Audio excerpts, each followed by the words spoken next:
Hello, and welcome back to Baby Elias's stories. We now return to Do Androids Dream of Electric Sheep by Philip K. Dick.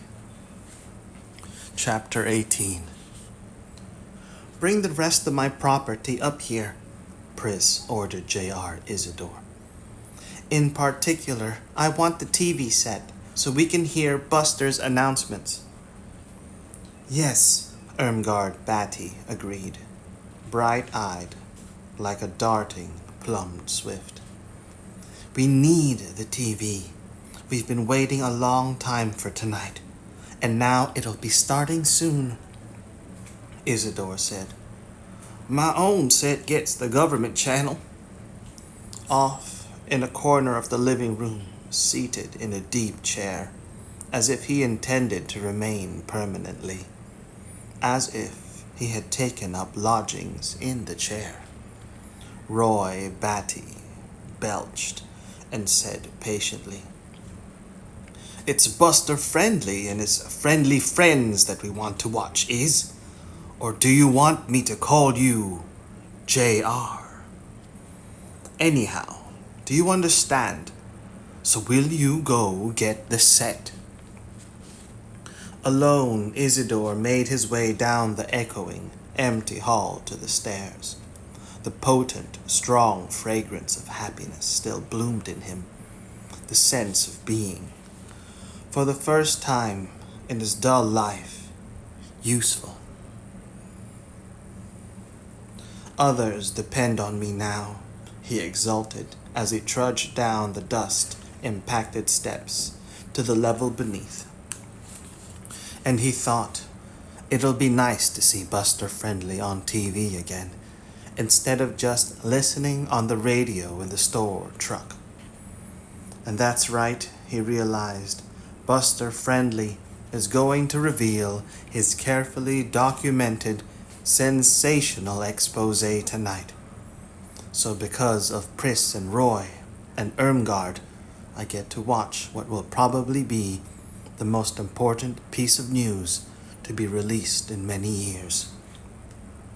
How about that? He said to himself. Life for J.R. Isidore had definitely taken an upswing. He entered Pris's former apartment, unplugged the TV set, and detached the antenna. The silence, all at once, penetrated. He felt his arms grow vague.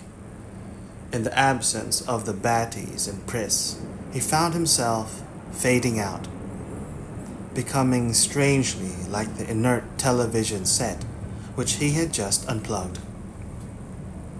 You have to be with other people, he thought, in order to live at all. I mean, before they came here, I could stand it, being alone in the building. But now it's changed. You can't go back, he thought. You can't go from people to non-people. In panic, he thought, I'm dependent on them. Thank God they stayed. It would require 2 trips to transfer Pris's possessions to the apartment above. Hoisting the TV set, he decided to take it first, then the suitcases and remaining clothes. A few minutes later, he had gotten the TV set upstairs.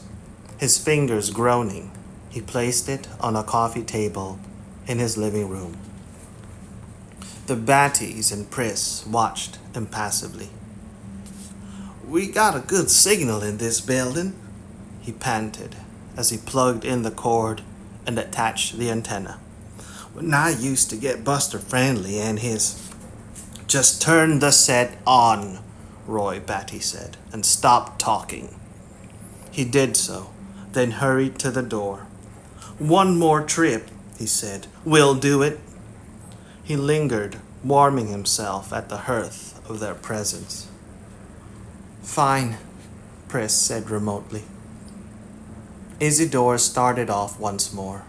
I think, he thought, they're exploiting me, sort of. But he did not care. They're still good friends to have, he said to himself. Downstairs again, he gathered the girls' clothing together, stuffed every piece into the suitcase, then labored back down the hall once again and up the stairs. On a step ahead of him, something small moved in the dust. Instantly, he dropped the suitcases. He whipped out a plastic medicine bottle, which, like everyone else, he carried for just this. A spider, undistinguished but alive. Shakily, he eased it into the bottle and snapped the cap, perforated by means of a needle. Shut tight.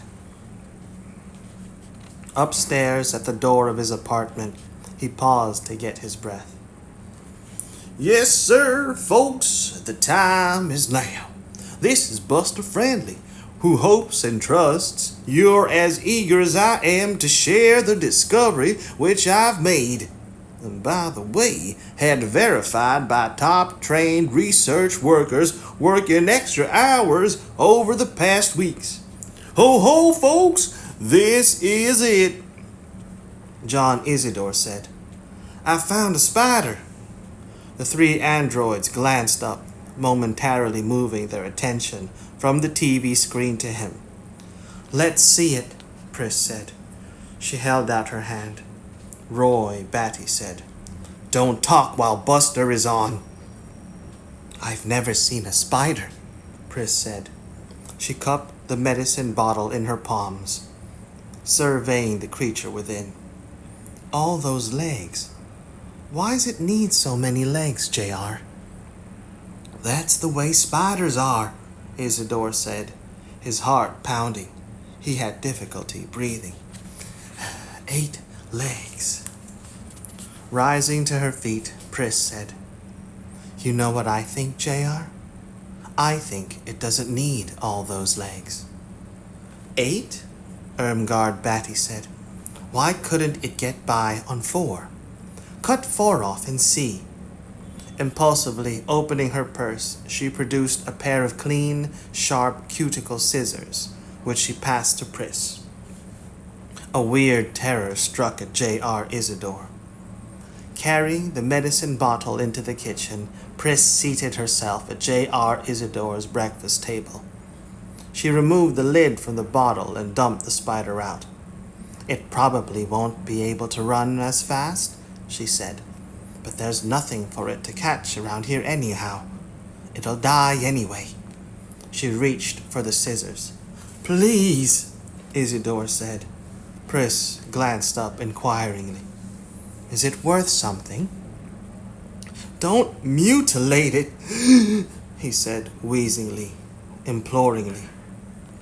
With the scissors, Pris snipped off one of the spider's legs. In the living room, Buster Friendly on the TV screen said, Take a look at this enlargement of a section of background. This is the sky you usually see.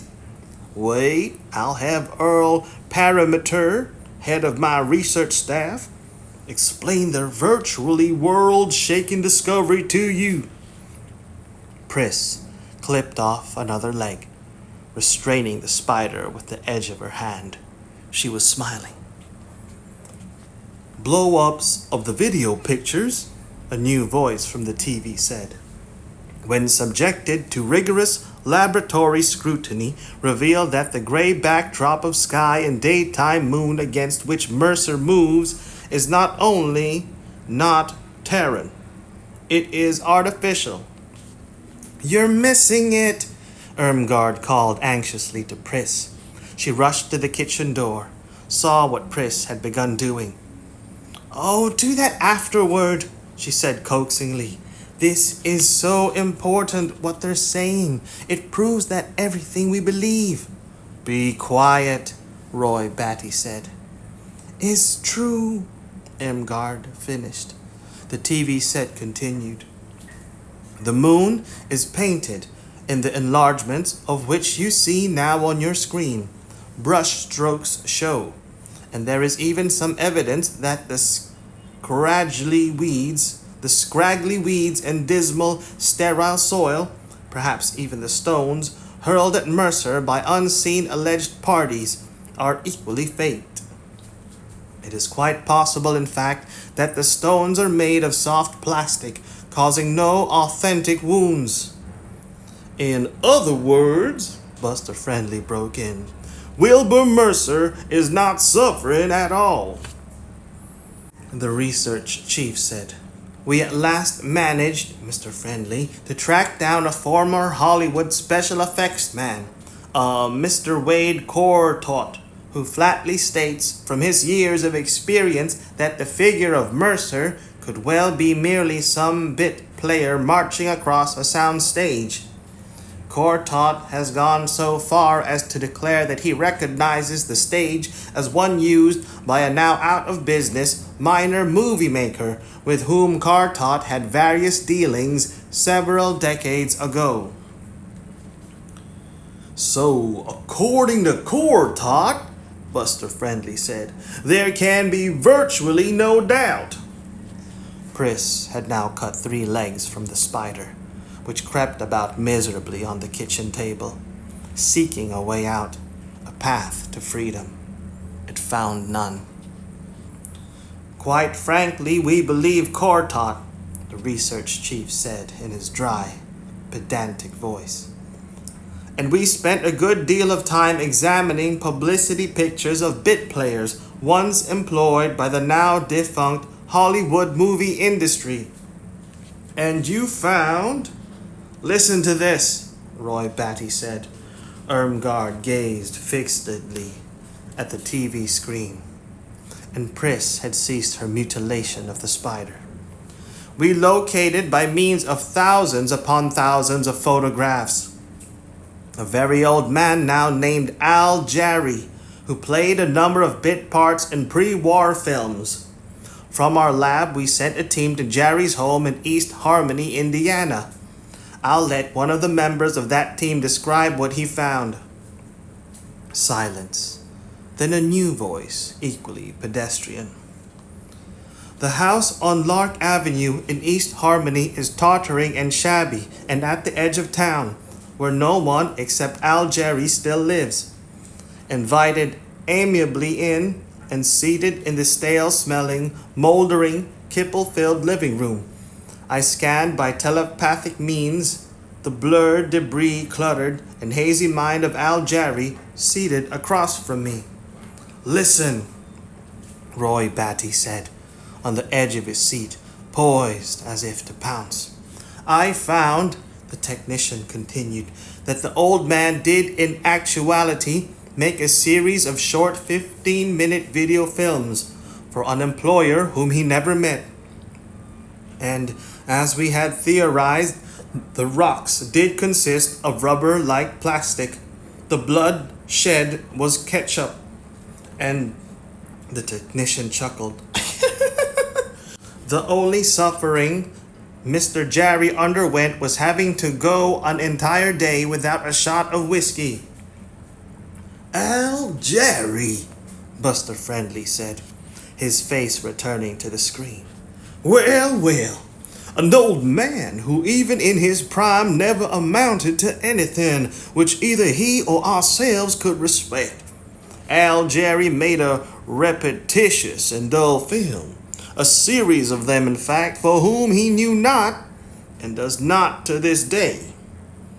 It has often been said by adherents of the experience of Mercerism that Wilbur Mercer is not a human being, that he is in fact an archetypal superior entity, perhaps from another star. Well, in a sense this contention has proven correct. Wilbur Mercer is not human, does not in fact exist. The world in which he climbs is a cheap Hollywood commonplace soundstage which vanished into Kipple years ago. And who then has spawned this hoax on the solar system? Think about that for a time, folks. We may never know, Irmgard murmured. Buster Friendly said, We may never know, nor can we fathom the peculiar purpose behind this swindle. Yes, folks, swindle. Mercerism is a swindle. I think we know, Roy Batty said. It's obvious. Mercerism came into existence. But ponder this, Buster Friendly continued. Ask yourselves, what is it that mercerism does? Well, if we are to believe its many practitioners, the experience fuses. It's that empathy that humans have, Ermgard said. Men and women throughout the soul system into a single entity. But an entity which is manageable by the so-called telepathic voice of Mercer. Mark that. Unambitious, politically minded would-be Hitler could. No, it's that empathy, Ermgard said vigorously, fists clenched. She rove into the kitchen, up to Isidore. Isn't it a way of proving that humans can do something we can't do? Because without the Mercer experience, we just have your word that you feel this empathy business, this shared group thing. How's the spider? She bent over Pris's shoulder. With the scissors, Pris snipped off another of the spider's legs. 4 now, she said. She nudged the spider. He won't go, but he can. Roy Batty appeared at the doorway, inhaling deeply, an expression of accomplishment on his face. It's done, Buster said it aloud, and nearly every human in the system heard him say it. Mercerism is a swindle. The whole experience of empathy is a swindle. He came over to look curiously at the spider. It won't try to walk, Ermgard said. I can make it walk. Roy Batty got out a book of matches, lit a match. He held it near the spider, closer and closer, until at last it crept feebly away. I was right, Ermgard said. Didn't I say it could walk with only 4 legs? She peered up expectantly at Isidore. What's the matter? Touching his arm, she said. You didn't lose anything. We'll pay you what's it called? That Sydney's catalog says. Don't look so grim. Isn't that something about Mercer? What they discovered? All that research. Hey, answer. She prodded him anxiously. He's upset, Pris said, because he has an empathy box in the other room.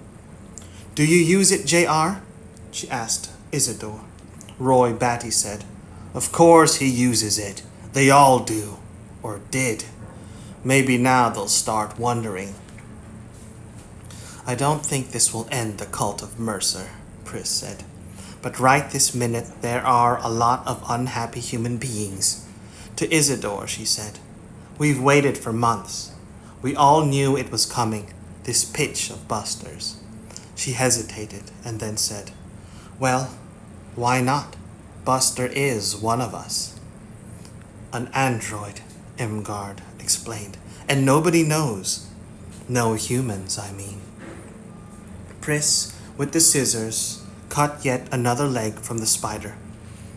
All at once, John Isidore pushed her away and lifted up the mutilated creature. He carried it to the sink, and there he drowned it. In him, his mind, his hopes, drowned too, as swiftly as the spider. He's really upset, Ermgard said nervously. Don't look like that, JR. And why don't you say anything? To Pris and to her husband, she said, It makes me terribly upset. Him just standing there by the sink and not speaking. He hasn't said anything since we turned on the TV. It's not the TV, Pris said. It's the spider, isn't it, John R. Isidore? He'll get over it, she said to Ermgard, who had gone into the other room to shut off the TV. Regarding Isidore with easy amusement, Roy Batty said, It's all over now, for Mercerism, I mean. With his nails, he managed to lift the corpse of the spider from the sink. Maybe this was the last spider, he said. The last living spider on Earth. he reflected. In that case, it's all over for spiders too. I don't feel well, Isidore said. From the kitchen cupboard he got a cup. He stood holding it for an interval. He did not know exactly how long. And then he said to Roy Batty, Is the sky behind Mercer just painted? Not real? You saw the enlargements on the TV screen, Roy Batty said. The brush strokes. Mercerism isn't finished, Isidore said.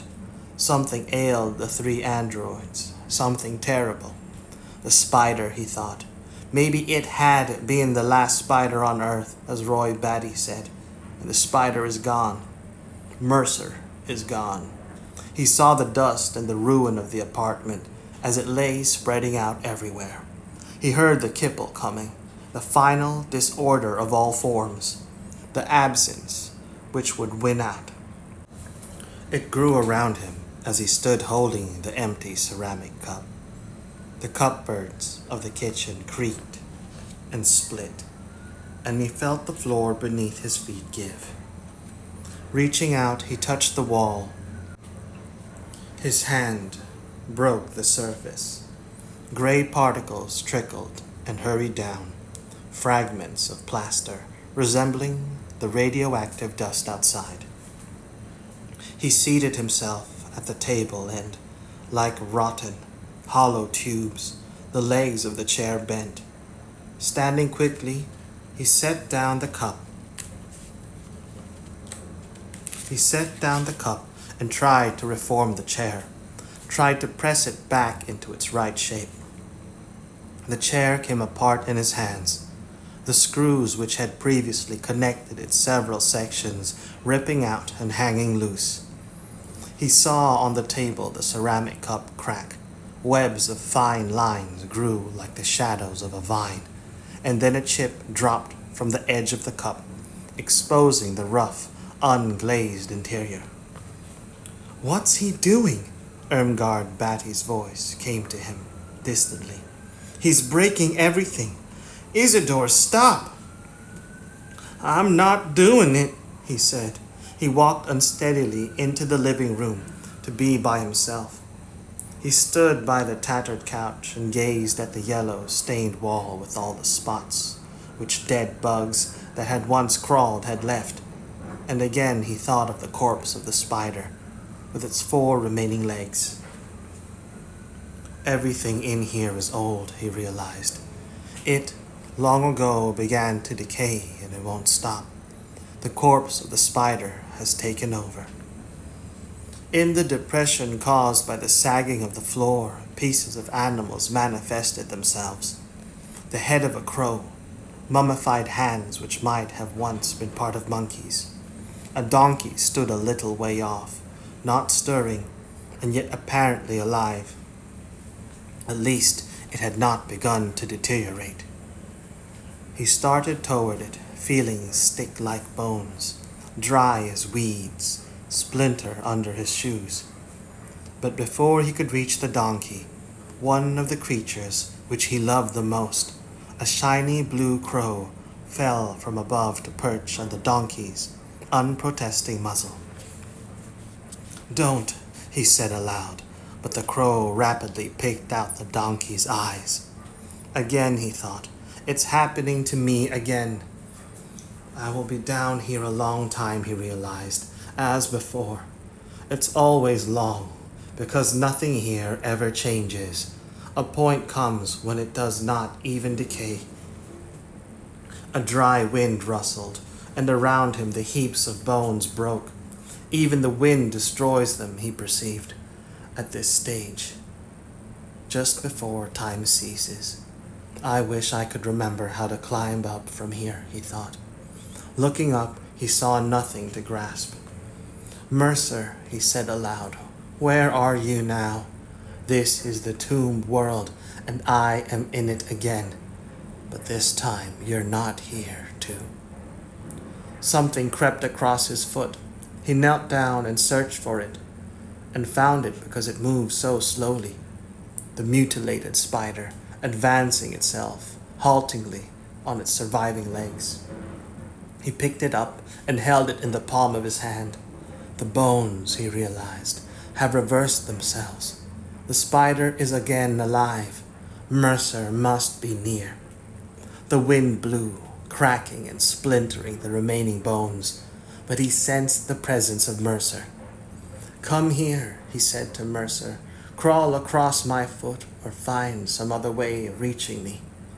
"Okay, Mercer," he thought. Aloud he said, "Mercer!" Across the landscape weeds advanced. Weeds corkscrewed their way into the walls around him and worked the walls until the weeds became their own spore. The spore expanded, split, and burst within the corrupted steel and shards of concrete that had formerly been walls. But the desolation remained after the walls had gone. The desolation followed after everything else, except the frail, dim figure of Mercer. The old man faced him, a placid expression on his face. "Is the sky painted?" Isidore asked. "Are there really brush strokes that show up under magnification?" "Yes," Mercer said. "I can't see them." "You're too close," Mercer said. "You have to be a long way off, the way the androids are. They have better perspective." "Is that why they came? You're a fraud." "I am a fraud," Mercer said. "They're sincere. Their research is genuine. From their standpoint, I am an elderly, retired bit player named Al Jarry. All of it. Their disclosure is true.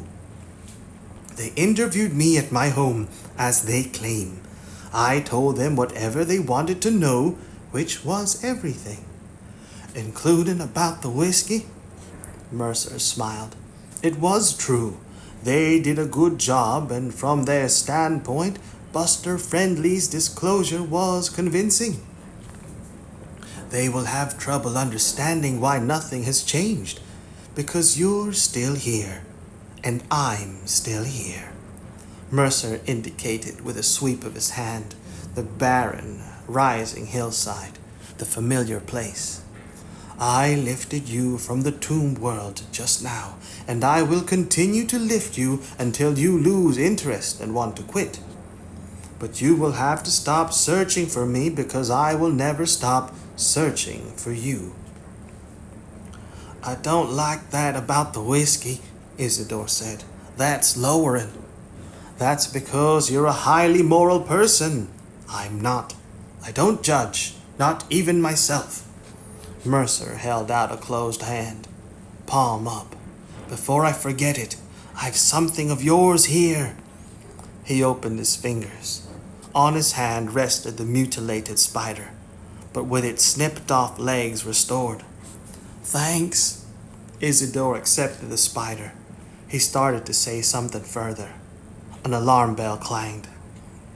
Roy Batty snarled, "There's a bounty hunter in the building. Get all the lights off. Get him away from that empathy box. He has to be ready at the door. Go on, move him."